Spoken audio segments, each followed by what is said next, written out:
The Interstellar Council had long been a stage of empty words. Within the towering walls of the Grand Assembly Hall, alliances were whispered, betrayals were woven into pleasantries, and wars were wrapped in diplomatic justifications. The Council was meant to guide the galaxy, to ensure peace and stability, but in truth, it ruled nothing. It protected no one. It was an illusion of power, a relic of a time when an empire had once united the stars. But that empire was long gone, and in its place, chaos reigned. Then, humanity arrived. At first, they were nothing more than a footnote, a species barely worthy of mention. Their technology was primitive, their reach insignificant. The great empires of the galaxy had seen civilizations like them before. Young, ambitious, and fragile.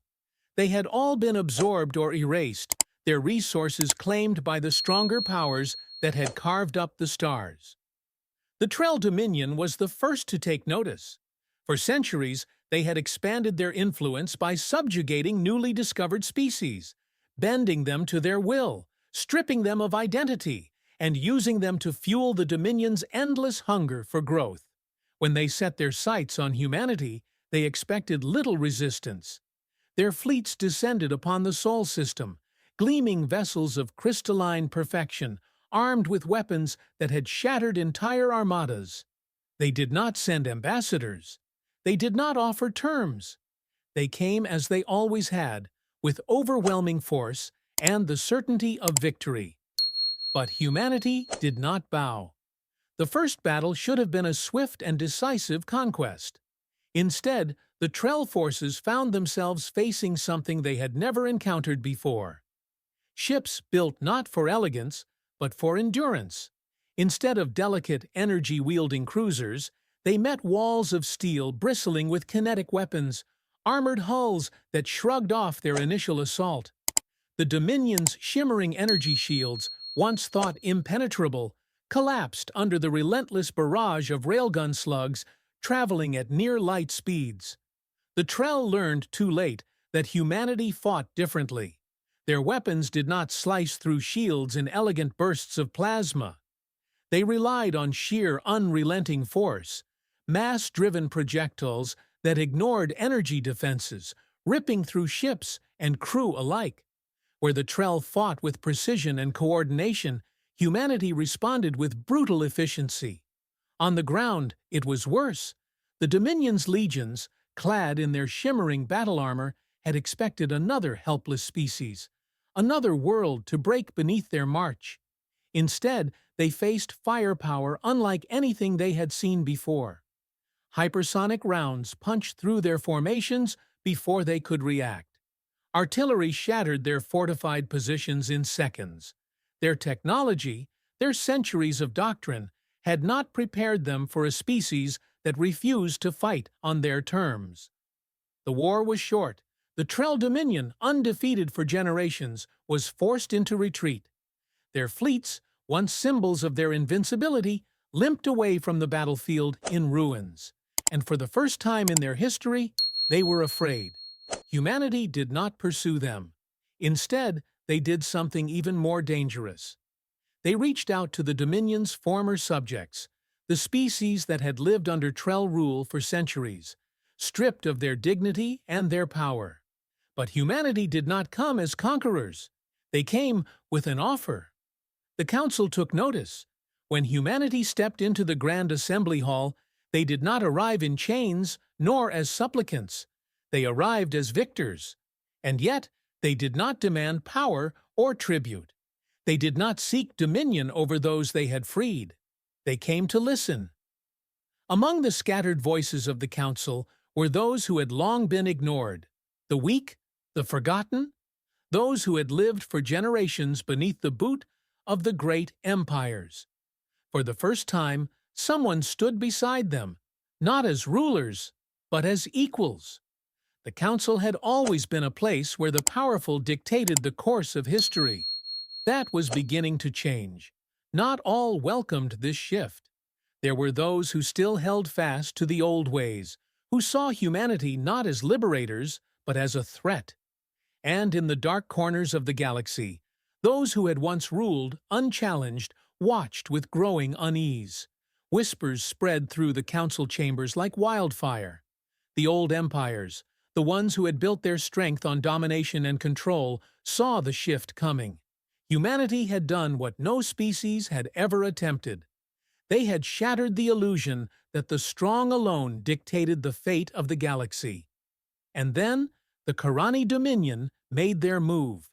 For centuries, the Karani had ruled the Outer Rim through fear. Their fleets patrolled the stars like executioners. Their armies crushed rebellion before it could spark. They thrived on subjugation, on the certainty that no uprising could ever stand against them. But when humanity reached out to the species under their rule, something changed.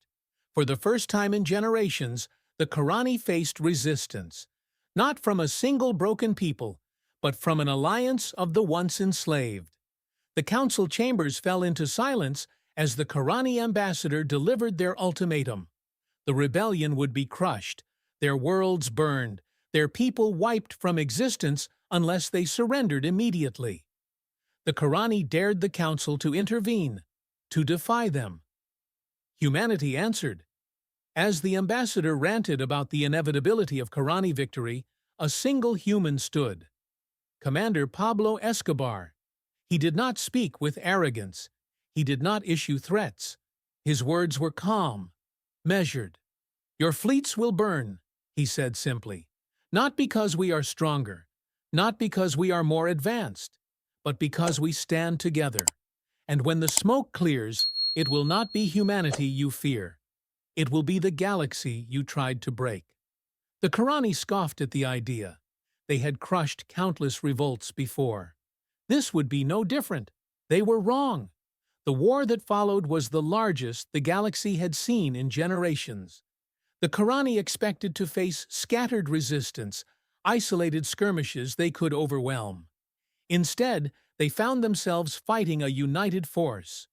The Alarin, once too fragile to fight, soared through the void in crisis suits designed by humanity, outmaneuvering the Karani's warships.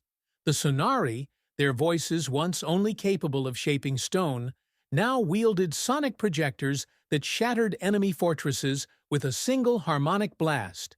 Every species that humanity had uplifted fought beside them, not as dependents, but as equals. And humanity was there, at the heart of it all. Their fleets, built for endurance, smashed through Karani lines with relentless firepower. Their soldiers, hardened by wars they had never asked for, fought with a determination that could not be broken.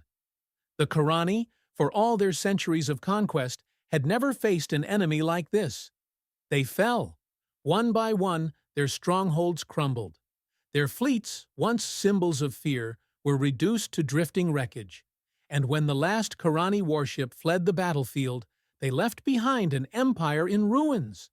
The council chamber, once a place where the powerful dictated the fate of the weak, was no longer the same. The old ways had been burned away in the fires of war. The galaxy had changed. The council was no longer a hollow institution of empty words. It had become something new. The Thoth Station, once a monument to a dead empire, became the beating heart of a new era. No longer a forum for the strong to barter for power, it stood as a symbol of unity, of a galaxy that had chosen to stand together rather than fall divided. And at its center stood humanity, not as rulers, not as conquerors, but as the spark that had reignited the stars. The meeting took place aboard a neutral station orbiting a dead star. Guzman sat in the sterile chamber, the scent of antiseptic barely masking the metallic coldness of the room. Across from him sat the representative of the One Human Corporation, a woman dressed in simple black attire, no insignia, no rank. She looked unarmed, unassuming, but something in her expression radiated confidence, the kind of confidence that came from knowing she controlled the outcome before the negotiation had even begun. "Envoy Guzman," the woman greeted, her voice a perfect balance of warmth and professionalism. I am Captain Griselda Blanco, liaison for One Human. I understand you're interested in our services. Guzman studied her carefully. The One Human Corporation had built a reputation that bordered on legend. They were not an army, not a government. They were something else. Wars ended when they entered the field, not because they overwhelmed their enemies with numbers, but because they knew exactly where to strike. We are considering it, he admitted. Your advertisement was compelling, if difficult to believe. Blanco chuckled. That's fair. Most clients start with skepticism. But our results speak for themselves. Let's discuss what you need. Guzman exhaled, steeling himself. The Vandran hegemony has amassed an armada, a 4-to-1 advantage in their favor. We need effective countermeasures. Blanco leaned forward, her gaze sharpening. Understood. Let's start with your budget. The more you invest, the more force we can deploy. But adaptability is our strength. Even a modest force can achieve incredible results with the right strategy. Guzman hesitated. Define incredible results.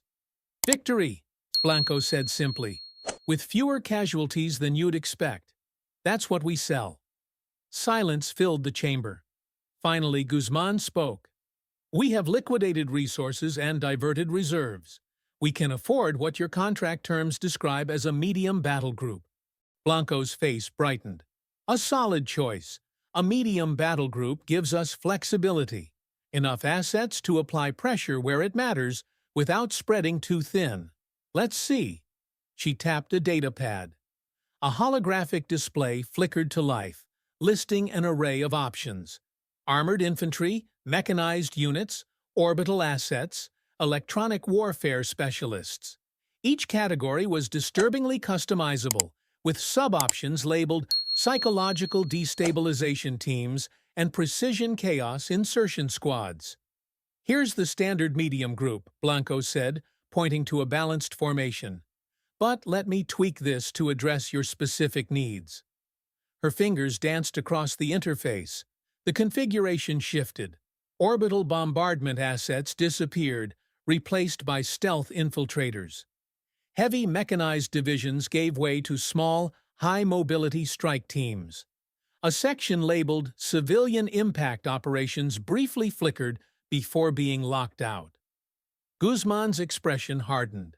This is not standard. Exactly, Blanco replied. She gestured to the stealth units. These will disrupt their logistics, fuel lines, communication hubs, even their morale. Then to the strike teams. These will sow chaos in their rear formations, force them to redirect forces. Finally, she highlighted a simple line item labeled Cognitive Adversary Adaptation Unit. And these? Guzman asked. Blanco's eyes glinted. Our specialists. They focus entirely on the enemy commanders, exploiting every psychological and tactical flaw until their entire operation collapses. Guzman felt his second heart pounding. The plan was precise, surgical, terrifying. This does not resemble conventional warfare, he said. Conventional warfare is why the Vandran think they'll win, Blanco replied. We'll show them the cost of underestimating us. Guzman hesitated, claws lightly scratching the table. And this will stay within our budget? Blanco smiled. Precisely.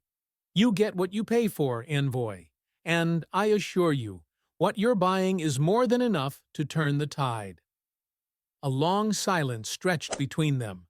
Finally, Guzman spoke. Very well, we accept your proposal. Blanco extended a hand, her grin widening. Then let's end this war, envoy. As Guzman clasped her hand, he couldn't shake the feeling that he had unleashed something far more dangerous than the Vandran could ever imagine.